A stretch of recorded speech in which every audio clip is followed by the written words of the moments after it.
नमस्कार दोस्तों, भारत के भूगोल की सीरीज में हम लोग भारत में खनिज संसाधन का अध्ययन कर रहे हैं। भारत में खनिज और संसाधन की आज की जो क्लास है दूसरी क्लास है। इससे पहले हमने जो क्लास भारत में खनिज और संसाधन की कराई है उसमें हमने खनिज पर समझ विकसित किए थे। यदि आपने उसे नहीं देखा है तो आप उसे ज़रूर देख लें। आज की जो क्लास है, आज की क्लास में हम लोग भारत में जो लौह अयस्क है इस पर चर्चा करेंगे। इसके पहले की जो क्लास हुई है उसमें मैंने बताया था आप लोगों को कि हम लोग भारत में जो मुख्यतः खनिज पाए जा रहे हैं तो प्रत्येक खनिज पर हम लोग विस्तृत तौर पर चर्चा करेंगे। आज लौह अयस्क पर चर्चा कर रहे हैं, ठीक है। इसके बाद जो भी खनिज है आगे की क्लासेज में उन पर भी हम लोग चर्चा करेंगे। इसके पहले हम लोग क्लास शुरू करें, हम आपसे क्षमा प्रार्थी हैं कि 2 दिन हम क्लासेज नहीं दे पाए हैं। मुख्यतः स्वास्थ्य कारणों की वजह से हम क्लास नहीं दे पाए थे। हमें आपके समय की पूरी कद्र है, हम आपके समय का सम्मान करते हैं और हम नहीं चाहते हैं कि हमारी वजह से आपके समय का नुकसान हो। इसलिए मेरा प्रयास रहेगा कि निरंतरता बनी रहे और आपके समय का किसी तरीके से नुकसान ना हो। आइए प्रारंभ करते हैं। भारत में लौह अयस्क, भारत में जो लौह अयस्क है अर्थात मैंने बताया थी अयस्क उसे कहा जाता है कि किसी भी धातु की जो प्राकृतिक अवस्था होती है अर्थात जिस अवस्था में उसे जमीन से निकाला जा रहा है, जिस अवस्था में उसे भूगर्भ से निकाला जा रहा है वो उसका अयस्क होता है। तो लोहे का निर्माण जिस अयस्क से किया जाता है उसे लौह अयस्क कहा जाता है। मुख्यतः ये 4 प्रकार के होते हैं। आज की क्लास में आगे हम लोग इस पर चर्चा करेंगे। लौह अयस्क अर्थात लोहे के उत्पादन में विश्व में भारत का चौथा स्थान है। आपकी सुविधा के लिए मैंने प्रत्येक पॉइंट यहाँ पर नोट कर दिया। जो भी सवाल परीक्षाओं में बन सकते हैं किसी भी प्रतियोगी परीक्षा में वो मैंने यहाँ पर नोट कर दिया है। अगर आप लौह अयस्क एक बार अर्थात लोहा यहाँ से पढ़ लेते हैं और ठीक से समझ लेते हैं और मैप में उनकी स्थिति को समझ लेते हैं तो मेरा दावा है कि इसके बाद आपको लौह अयस्क किसी भी दूसरे अन्य माध्यम से पढ़ने की आवश्यकता नहीं होगी। संपूर्णता और सटीकता का ध्यान मेरे द्वारा रखा जाता है, ठीक है। तो विश्व में लौह उत्पादन में भारत का चौथा स्थान है। किन किन देशों के बाद? चीन का विश्व में लौह उत्पादन में पहला स्थान है। चीन के बाद ऑस्ट्रेलिया और उसके बाद ब्राज़ील। ऑस्ट्रेलिया और ब्राज़ील मैंने यहाँ पर लिखा है कि चीन, ऑस्ट्रेलिया, ब्राज़ील के बाद लौह उत्पादन में भारत का चौथा स्थान है। कौन सा स्थान है? चौथा स्थान है। किन किन देशों के बाद? चीन, ऑस्ट्रेलिया और ब्राज़ील के बाद। अर्थात पहला स्थान चीन का है, दूसरा स्थान ऑस्ट्रेलिया का है लौह उत्पादन में वैश्विक स्तर पर, और तीसरा स्थान ब्राज़ील का है और चौथा स्थान भारत का है। लोहा जो है आग्नेय चट्टानों में पाया जाता है। मैंने जब भूगर्भिक चट्टानें कराई थी तो उसमें हमने बताया था कि लोहा जो है मुख्यतः धारवाड़ क्रम की चट्टानों में पाया जाता है। लोहा मुख्यतः धारवाड़ क्रम की चट्टानों में पाया जाता है। तो ये मुख्यतः आग्नेय चट्टानें होती हैं। आग्नेय चट्टानों से क्या तात्पर्य है कि वो चट्टानें जिसका निर्माण ज्वालामुखी प्रक्रिया से हुआ है। ज्वालामुखी की प्रक्रिया से अर्थात सतह के नीचे ये सतह है और यहाँ से ज्वालामुखी का विस्फोट होता है। ये हमारा क्रस्ट है और नीचे आवरण है। तो आवरण से ये यहाँ पर जब क्रस्ट में दरार पड़ता है तो यहाँ पर ज्वालामुखी का उद्गार होता है और इसी ज्वालामुखी से जो लावा बाहर आता है वो सतह पर इस तरीके से बिछता चला जाता है। तो इस तरह से एक चट्टान का निर्माण होता है जिसे आग्नेय चट्टान कहते हैं। ये आग्नेय चट्टान, इसे प्रारंभिक चट्टान भी कहते हैं। अर्थात पृथ्वी के ठंडा होने के बाद जो सबसे पहले जिन चट्टानों का निर्माण हुआ था वो इसी प्रकार की चट्टानें थीं। इसे आग्नेय चट्टान अर्थात प्रारंभिक चट्टान कहते हैं। तो लोहा मुख्यतः जो भी धातुएं पाई जाती हैं, तो लोहा भी है और बाकी जो धातुएं हैं वो भी आग्नेय चट्टान में ही पाया जाता है। और मैंने बताया था कि भारत का ये जो प्रायद्वीपीय भारत है जो मुख्यतः गोंडवाना का हिस्सा था, ये संपूर्ण भारत, ये पठारी भारत है और ये आग्नेय चट्टानें हैं। तो इसी वजह से भारत में जो भी धातुएं पाई जाती हैं ये इसी प्रायद्वीपीय भारत में पाया जाता है, दक्षिण भारत में पाया जाता है। विंध्य श्रेणी के दक्षिण में कन्याकुमारी तक ये जो क्षेत्र है आपका, इसमें मुख्यतः धातुएं पाई जाती हैं और इसी क्षेत्र में लोहा भी पाया जाता है। तो अर्थात लौह अयस्क मुख्यतः आग्नेय चट्टानों से प्राप्त किया जाता है।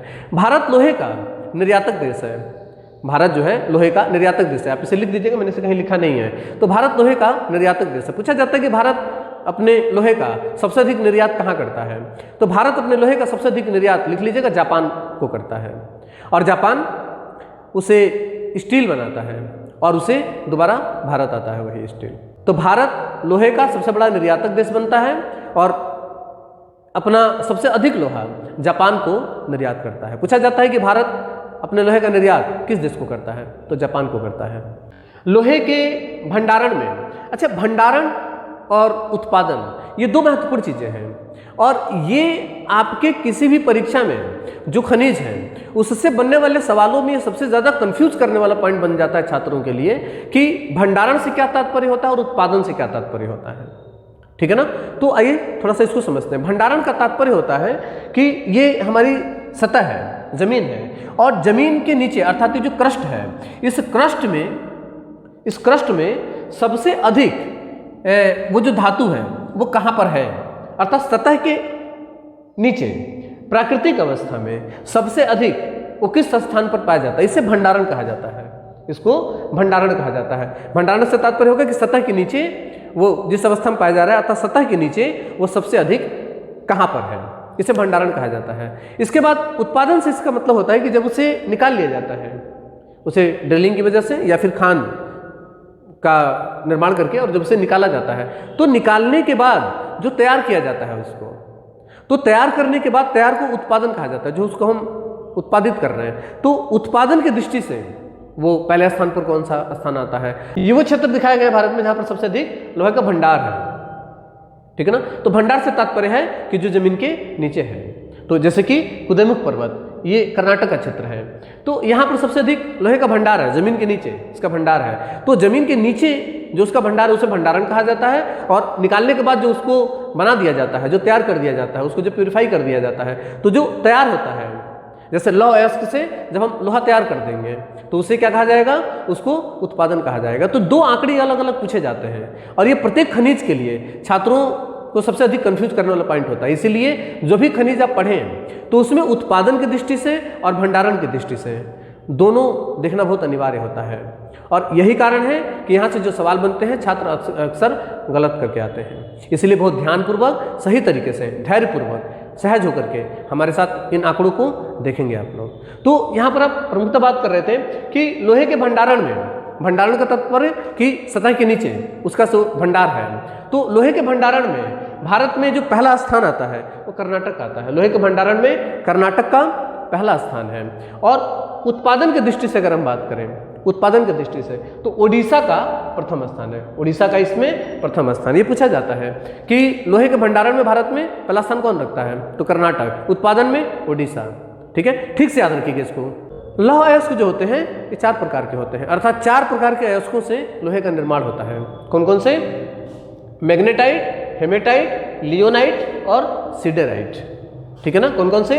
मैग्नेटाइट, हेमेटाइट, लियोनाइट और सिडेराइट। हमने इसे उसी क्रम में लिखा है जिस क्रम में इसकी गुणवत्ता है, अर्थात गुणवत्ता के आधार पर जो सबसे प्रमुख और सबसे बेहतरीन लोहा होता है वो है मैग्नेटाइट। भारत में बहुत कम पाया जाता है। उसके अलावा दूसरे स्थान पर, अर्थात गुणवत्ता के आधार पर दूसरा स्थान है हेमेटाइट का, और तीसरा स्थान है लियोनाइट का, और जो सबसे निम्न कोटि का लोहा होता है उसे सिडेराइट कहते हैं। ये डिपेंड करता है कि उस अयस्क में धातु की मात्रा कितनी है, उस अयस्क में धातु की मात्रा कितनी है। तो सबसे अधिक धातु की मात्रा मैग्नेटाइट में पाया जाता है। मैग्नेटाइट जो अयस्क है इसमें 72% धातु पाया जाता है। इसमें 72%, जिसके अंतर्गत वेनेडियम, टाइटेनियम और क्रोमियम, ये मुख्यतः इसके अंतर्गत पाए जाते हैं। वेनेडियम, टाइटेनियम और क्रोमियम। ठीक है ना। इसी तरीके से हेमेलाइट जो होता है इसमें 60 से 70% धातु पाया जाता है, 60 से 70%। लियोनाइट में 40 से 50% धातु पाया जाता है, और सिडेराइट में 40 से 45% धातु पाया जाता है। अगला है कि शीर्ष भंडारक राज्य, अर्थात जो ये लोहे के 4 प्रमुख अयस्क हैं, इनके अगर भंडारण की बात की जाए, भंडारण की, ध्यान दीजिएगा, भंडारण और उत्पादन 2 अलग अलग पॉइंट यहाँ पर बनते हैं। तो यहाँ पे प्रमुखता भारत में जो लौह अयस्क पाया जा रहा है वो सबसे अधिक हेमेलाइट का होता है, सबसे अधिक हेमेलाइट का होता है, लेकिन कुछ हद तक मैग्नेटाइट भी पाया जाता है, थोड़ा सा मैग्नेटाइट भी पाया जाता है। तो शीर्ष भंडारक राज्यों में मैग्नेटाइट और हेमेलाइट को मुख्यतः हम लोग देखेंगे। ठीक है ना। तो शीर्ष भंडारक राज्यों में मैग्नेटाइट सबसे अधिक कहाँ पाया जाता है? कर्नाटक में 46.09%, 46.09%। 0.9%। दूसरा स्थान पर आता है ओडिशा का, दूसरा स्थान है ओडिशा का, कितना? 13.79%, 13.79%। लिखते जाइएगा प्रत्येक पॉइंट। तीसरा स्थान आता है छत्तीसगढ़ का, तीसरा स्थान आता है छत्तीसगढ़ का, कितना? 10.08%, 10.08%। किसके लिए? मैग्नेटाइट के लिए, अर्थात जो सबसे उत्तम किस्म का लोहा होता है, जो सबसे उत्तम किस्म का लोहा होता है, उसके भंडारण में कर्नाटक का पहला स्थान है, उड़ीसा दूसरे स्थान पर आता है और तीसरे स्थान पर छत्तीसगढ़ आता है। लेकिन हेमेलाइट जो लोहा है या लौह अयस्क है, इसमें उड़ीसा का पहला स्थान है, इसमें उड़ीसा का पहला स्थान है, कितने के साथ? 32.89% के साथ। इसके अलावा दूसरा स्थान इसमें छत्तीसगढ़ का है, दूसरा स्थान छत्तीसगढ़ का कितना है? 21.72%, 21.72% छत्तीसगढ़। और तीसरा स्थान आता है झारखंड का 18.04%, 18.04%। ये भंडारक राज्य है, ठीक है ना? मैग्नेटाइट भंडारक राज्य में पहला स्थान कर्नाटक का, दूसरा स्थान उड़ीसा का और तीसरा स्थान छत्तीसगढ़ का। हेमेलाइट लौह अयस्क में पहला स्थान उड़ीसा का, दूसरा स्थान छत्तीसगढ़ का और तीसरा स्थान झारखंड का, ठीक है ना? मैग्नेटाइट जो लौह अयस्क है, यह सबसे उत्तम किस्म का, गुणवत्ता के आधार पर सबसे उत्तम किस्म का लौह अयस्क माना जाता है। इसमें लिखा गया है कि यह काले रंग का सर्वोत्तम किस्म का चुंबकीय लौह अयस्क होता है। इसका सबसे अधिक भाग जो है, यहाँ पर आप देख पा रहे होंगे कि जो रेड कलर में लिखे गए हैं और जो रेड कलर में स्थान प्रदर्शित किए गए हैं, इसमें ये मैग्नेटाइट है, ये मैग्नेटाइट लौह अयस्क है। और जो नीले रंग में लिखा गया है और जो स्थान नीले रंग से पॉइंट किए गए हैं, वो हेमेटाइट है, ठीक है ना? तो ये पूछा जाता है कि मैग्नेटाइट लौह अयस्क है, ये भारत में सबसे अधिक किस भाग में पाया जाता है? तो इसका 87% भाग जो है वो दक्षिण भारत में पाया जाता है, ठीक है ना? इसी तरीके से हेमेलाइट लौह अयस्क लोहे और ऑक्सीजन का मिश्रण होता है, लोहे और ऑक्सीजन का मिश्रण होता है। यह लोहे का दूसरा सर्वोत्तम किस्म है, ठीक है? मैंने बताया था कि भारत में हेमेलाइट जो लौह अयस्क है वो सबसे ज्यादा पाया जाता है, ठीक है ना? इसका 60% भाग जो है, अर्थात पूरे भारत में ये जो हो रहा है, उसका 60% अकेले पूर्वी भारत में होता है। ये पूर्वी भारत इसको कहा जाता है, ठीक है ना? इन क्षेत्रों में होता है, ठीक है ना? जैसे कि पश्चिम बंगाल, झारखंड, उड़ीसा और छत्तीसगढ़, इन राज्यों में होता है सबसे अधिक, ठीक है ना? तो 60% इन क्षेत्रों में पाया जाता है, ठीक है? इसके अलावा लियोनाइट जो लौह अयस्क है, इसे जल योजित लौह ऑक्साइड भी कहा जाता है। इसी तरीके से जो सिडराइट होता है, इसे लोहा कार्बोनेट भी कहा जाता है। अगर भारत में शीर्ष लौह उत्पादक राज्यों की बात करें, ये क्या रहा? भंडारक राज्य है, ठीक है ना? भंडारक राज्य में अलग अलग दो आंकड़े इसमें हैं, एक तो मैग्नेटाइट का और दूसरा है हेमेलाइट का। तो मैग्नेटाइट और हेमेलाइट भंडारण की दृष्टि से आप इसको ठीक तरीके से इसको नोट कर लेंगे। अगर हम भारत में शीर्ष लौह उत्पादक राज्यों की बात करें, शीर्ष लौह उत्पादक राज्यों की, तो उसमें पहले स्थान पर उड़ीसा आता है, दूसरे स्थान पर कर्नाटक, तीसरे स्थान पर गोवा, चौथे स्थान पर छत्तीसगढ़ और पांचवें स्थान पर झारखंड आता है, ठीक है? ये रहा भारत में लौह ऑक्साइड से संबंधित और उससे बनने वाले जो प्रमुख सवाल हैं, उसको आप इसी तरीके से नोट कर लीजिएगा। आइए एक बार देखते हैं कि भारत में किन किन राज्यों में और कहाँ पे कौन कौन से स्थान पे लौह जो अयस्क है वो पाए जा रहे हैं, ठीक है ना? तो मैंने बताया था कि जो मैग्नेटाइट है उसे मैंने रेड कलर से दर्शाया है, ठीक है ना? तो मैग्नेटाइट जो है सबसे अधिक पाया जाता है कुदेमुख पर्वत, कर्नाटक। कुदेमुख का जो क्षेत्र है कर्नाटक का, यहाँ पर। इसके अलावा कोझिकोड है, केरल में कोझिकोड, केरल का कोझिकोड। इसके अलावा तमिलनाडु का सलेम जिला, तमिलनाडु का जो सलेम जिला है, यहाँ पर भी मैग्नेटाइट पाया जाता है। इसके अलावा गोवा, ठीक है ना? तो ये प्रमुखतः गोवा, कर्नाटक, केरल और तमिलनाडु, ये चार राज्य हैं। गोवा, कर्नाटक, केरल और तमिलनाडु। गोवा, कर्नाटक, केरल और तमिलनाडु में मैग्नेटाइट लौह अयस्क पाया जाता है और ये लोहे का सबसे उत्तम प्रकार होता है, अर्थात गुणवत्ता के आधार पर सबसे प्रमुख, अर्थात पहले स्थान पर जो लौह अयस्क आता है वो मैग्नेटाइट होता है, ठीक है ना? दूसरा है हेमेटाइट। हेमेटाइट लौह अयस्क जो है इसे मैंने मैप में नीले रंग से दर्शाया है, ठीक है ना। आइए ऊपर से समझते हैं इसको। सबसे पहले है झारखंड, सबसे पहला है झारखंड। झारखंड के कौन कौन से स्थान पे? पंसीराबुरु, पंसीराबुरु, नोवा मंडी और बड़ा बुरु। पंसीराबुरु, नोवा मंडी और बड़ा बुरु, ये 3 प्रमुख स्थानों पे जो कि सिंहभूम जिला के अंतर्गत आते हैं झारखंड में। सिंहभूम जिला, सिंहभूम हाथी के लिए बहुत प्रसिद्ध है। हाथी में भारत में सबसे अधिक हाथी इसी जिले में पाया जाता है। तो लौह अयस्कों के लिए भी सिंहभूम जिले का पंसीराबुरु, नोवा मंडी और बड़ा बुरु ये झारखंड के प्रमुख स्थान है जहां पर लौह अयस्क पाया जाता है। कौन सा वाला लौह अयस्क? हेमेटाइट, ठीक है ना। इसके बाद पश्चिम बंगाल में, पश्चिम बंगाल में दामोदर श्रेणी, पश्चिम बंगाल में दामोदर श्रेणी वर्धमान जिला के अंतर्गत आता है। दामोदर श्रेणी वर्धमान जिला पश्चिम बंगाल में, ठीक है ना। यहाँ पर भी हेमेटाइट लौह अयस्क पाया जाता है।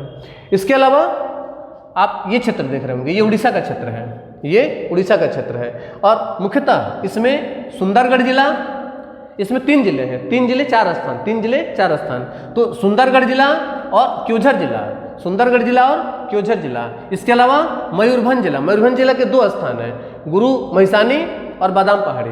गुरु महिसानी और बादाम पहाड़ी में, कौन से? मयूरभंज जिला में। इसके अलावा क्योंझर जिला और सुंदरगढ़ जिला, ये प्रमुख स्थान है कहाँ के? उड़ीसा के, उड़ीसा के प्रमुख स्थान जहाँ पर हेमेटाइट लौह अयस्क पाया जाता है। इसके अलावा ये क्षेत्र है, ये छत्तीसगढ़ का क्षेत्र है।